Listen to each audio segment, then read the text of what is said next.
அடுத்த கொஸ்டின், நம்ம மொழினா என்னன்னு பார்த்துட்டோம். அடுத்தது வந்து வியாக்கரன். வியாக்கரன்னா என்ன? கிராமர். தமிழில் என்ன சொல்லுவோம்? இலக்கணம் அப்படின்னு சொல்லுவோம். இந்த பேரால உங்களுக்கு தேவையானது நீங்கள் எழுத வேண்டியது இல்லை. இருந்தாலும் நான் உங்களுக்கு இந்த பேராவோட மீனிங் சொல்கிறேன். என்னென்னா, நம்ம வந்து ஒரு மொழியை வந்து தெரிஞ்சுக்கிறோம். கத்தித் பாஷா, லிக்கித் பாஷா அப்படின்னு தெரிஞ்சுக்கிறோம். ஆனால் கத்தித் பாஷா பேசுறதுனா நம்ம வந்து டென்ஸோட பேசணும், அந்த இதெல்லாம் தெரிஞ்சுக்கணும் இல்லையா? நம்ம இலக்கணம் வருகிறாள் அப்படிங்கிறத நம்ம சொல்லணும் அப்படின்னா நமக்கு வந்து அந்த கிராமர் தேவை. ஸோ ஒரு மொழியை வந்து சுத்தமான ரூபத்தில் பேசுறதுக்கும் எழுதுறதுக்கும் நமக்கு வந்து கற்றுக் கொடுக்கறது தான் இந்த கிராமர் அப்படிங்கிற இந்த கொஷின். இதில் வந்து உங்களுக்கு 2 கொஷின் கொடுப்பாங்க. நான் அது பின்னாடி இருக்கு, நான் உங்களுக்கு வந்து அதை நான் நடத்தி விடுறேன். இந்த பாருங்க, கொஸ்டின் கொடுத்துருக்காங்க. ஏ கியா தோ வாக்கியோங் மே உத்தர் தீஜியே வியாக்கரன் கிசே கக்தே ஹை. இந்த ஒரு கொஸ்டின் கொடுத்துருக்காங்க. இது வந்து 2 மார்க். அதுக்கு இந்த போர்டு லெட்டரில் கொடுத்துருக்காங்க பாருங்க. பாஷா கோ சுத்த ரூப் சே बोलने या लिखने के नियम निर्धारित करने वाला சாஸ்திர வியாக்கரன் है. அதாவது என்னன்னா, நமக்கு வந்து என்ன சொல்லியிருக்காங்கன்னா, ஒரு மொழியை சுத்த ரூபத்தில் பேசுறதுக்கும் எழுதுறதுக்கும் ஒரு ரூல்ஸ். ஒரு மொழினா இப்படி தான் இருக்கணும், இப்படி தான் எழுதணும். அதாவது இப்போ பாஸ்ட் டென்ஸ்னா பாஸ்ட் டென்ஸில் எழுதணும், ப்ரெசன்ட் டென்ஸ்னா ப்ரெசன்ட் டென்ஸில் எழுதணும். அந்த இதை வந்து நம்ம தெரிஞ்சுக்கிறதுக்காக அவங்க வந்து ஒரு ரூல்ஸ் அண்ட் ரெகுலேஷன்லாம் ஃபாலோ பண்ணி இதில் வந்து எழுதி அந்த சாஸ்திரத்தை படிக்கிறதுக்கு பேர் தான் வியாக்கரன். வியாக்கரன்னா கிராமர், இலக்கணம்னு அர்த்தம். சரி, அடுத்தது இது வந்து 5 மார்க் क्वेश्चन. सविस्तार उत्तर दीजिए. व्याकरण की परिभाषा देते हुए हिंदी व्याकरण के प्रकारों को समझाइए. அதாவது ஹிந்தி வியாக்கரன்னா என்னன்னு சொல்லிட்டு அதனுடைய வகைகள் என்ன அப்படிங்கிறத சொல்லுங்க அப்படின்னு சொல்லியிருக்காங்க. அதாவது ஹிந்தி வியாக்கரன் கே 3 प्रकार है.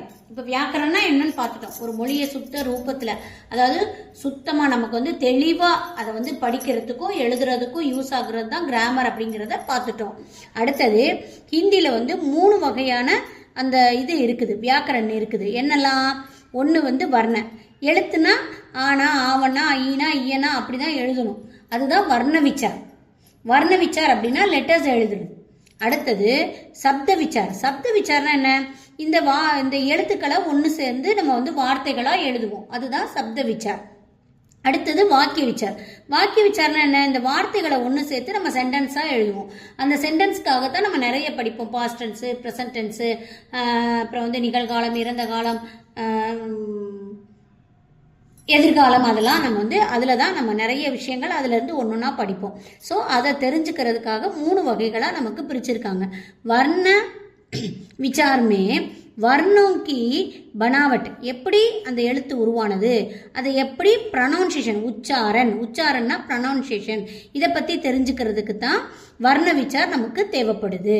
அடுத்தது சப்த விசார். இதை நீங்கள் எழுதிட்டு வர்ண விசார் மே वर्णों के बनावट, उच्चारण आदि पर विचार किया जाता है. அதுதான் எழுதிட்டு ஆட்டு ஆக வரைக்கும் நீங்கள் வந்து சொல்லலாம். எக்ஸாம்பிள் அப்படின்னு போட்டு உதாகரன் அப்படின்னா உதான் போட்டு நீங்கள் வந்து ஆட்டு ஆக வரைக்கும் அதை எழுதி காட்டலாம். வரைக்கும் எழுதி காட்டிங்கன்னா அது நல்லாயிருக்கும். காட்டுக்ஞா அந்த இது எழுதுனா நல்லாயிருக்கும். அடுத்தது சப்த விசாரமே சப்தோங்கி உற்பத்தி, அதாவது அதாவது வார்த்தைகள் எப்படி உருவாகுது, அது எப்படி நம்ம வந்து உருவாக்குறோம்.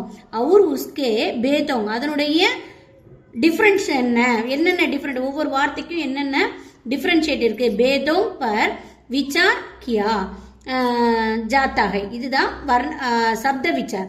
இந்த சப்த விசாரில் நீங்கள் வந்து கலம், ஏதாவது ஒரு பேர், அந்த மாதிரி வார்த்தைகள், ஏதாவது ஒரு சின்ன சின்ன வார்த்தைகளாக உதாகரன் கொடுத்து நீங்கள் எழுதுனீங்கன்னா உங்களுக்கு வந்து நல்ல மார்க் போடலாம்.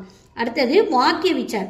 வாக்கிய விசாரமே வாக்கிய ரச்சனா, அதாவது சென்டென்ஸ் எப்படி ரச்சனானா படைக்கிறது, எப்படி நம்ம வந்து சென்டென்ஸ் மேக் பண்ணுறோம், உஸ்கே பேது அதனுடைய டிஃப்ரென்ஷியேட் என்ன, அதை எப்படி நம்ம யூஸ் பண்ணணும், அந்த விஷயத்தெல்லாம். அதாவது அவர் பிரயோகம் அப்படின்னா யூஸ் பண்ணுறது, அதை எப்படி நம்ம அந்த சென்டென்ஸை வந்து எந்தெந்த இடத்துல யூஸ் பண்ணணும் அப்படிங்கிறத தெரிஞ்சுக்கிறதுக்கு தான் இந்த வாக்கிய விசார். இந்த வாக்கிய விசாருக்கும் நீங்கள் ஏதாவது ப்ரெசன்ட் டென்ஸில் ஒரு எக்ஸாம்பிள், பாஸ்ட் டென்ஸில் ஒரு எக்ஸாம்பிள் அப்படின்னு எழுதலாம். ப்ரெசன்ட் டென்ஸில் ஒரு எக்ஸாம்பிள் அப்படின்னா இப்போ நம்ம வந்து ப்ரெசன்ட் டென்ஸும் எழுதலாம். சென்டென்ஸ் வந்து நம்ம இந்த இது நம்ம பிராத்மிக்லாம் படிச்சுக்கலாம்னா மேஜ் பர் கலம் ஹை, அப்போ மேஜையின் மேல் பேனா இருக்கிறது, இது ஒரு சென்டென்ஸ்.